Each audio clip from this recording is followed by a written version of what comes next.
alárinrin ta ti ń yànnàná ọ̀rọ̀ nípa àrùn ẹ̀gbà kòrónà. ẹ̀yin èèyàn wa Òkè Àdó la wà yìí o nílùú Ìbàdàn. lábala kí ni wọ́n ń sọ la wà lórí ètò Bínútirì níbí la ti ń gbọ́ èrò àwọn ènìyàn nígboro lórí ọ̀rùn COVID-19. Arámidé Tajudeen lórúkọ tèmi, ọmọ yín nígboro. Wálé Morakinyọ̀ lórúkọ tèmi, Wálé social. Lónìí wọ́n fẹ́ bi àwọn ènìyàn wa léèrè pé báwo ni wọ́n ṣe ń dáàbò bo ara wọn kúrò lọ́wọ́ àrùn ẹ̀gbà COVID-19. Ó yá ẹ jẹ́ a máa lọ.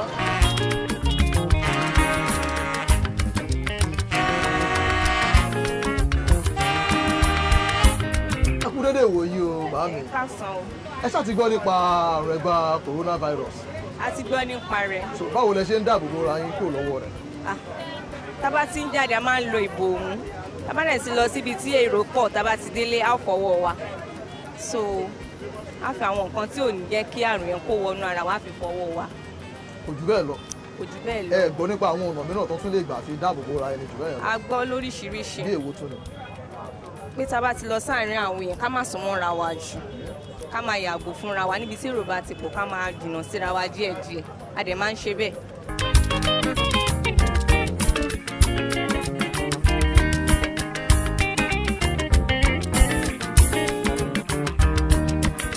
Ẹ kú dédé ìwòyí ìyá wa.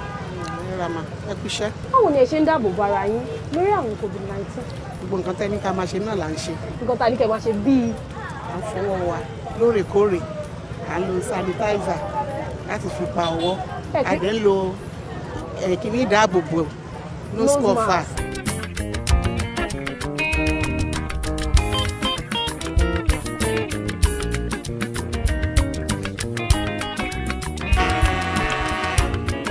Ẹ kú dédé ìwòyí o bọ̀dá mi. Ẹ kúrọ̀lẹ́. Ẹ ṣáà ti máa gbọ́ nípa àrùn ẹ̀gbà coronavirus. Sure. Báwo lẹ ṣe ń dáàbò bo ara yín kúrò lọ́wọ́ àrùn ẹ̀gbà COVID-19? Báwọn elétò ìlera bọ́n máa ń sọ fún wa lórí rédíò àti lórí ẹ̀rọ móhùnmáwòrán TV, wọ́n ní ká máa fọwọ́ wa, wọ́n ní ká máa fi nose mask ká máa fi bomú. Tá bá dẹ̀ jáde lọ tá à ń bọ̀ ká mọ bá ṣe máa fúnra wa ní distance láàárín èrò. Ṣé gbogbo nǹkan wọ̀nyí náà lẹ́yìn náà dẹ̀ ń ṣe?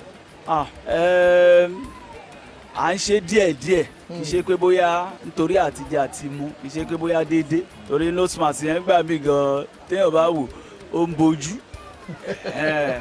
téèyàn bá dẹ̀ tún ríran dáadáa èèyàn ní mọ bó ṣe máa ṣe kí ni bó ṣe máa rí ẹni tó fẹ́ jí gbé àbí mọ́tò tí ó ní ìfurasí. nose mask wá sọ pé kẹ́hìn máa rí iná rẹ̀.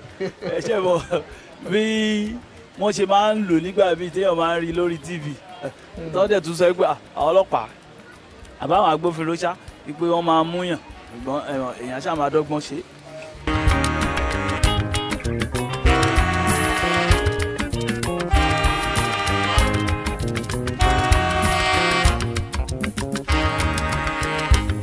èrò àwọn èèyàn wa lẹ ti gbọ́ yẹn o. nípa bí wọ́n ṣe ń dáàbò bo ara wọn lọ́wọ́ àrùn COVID-19.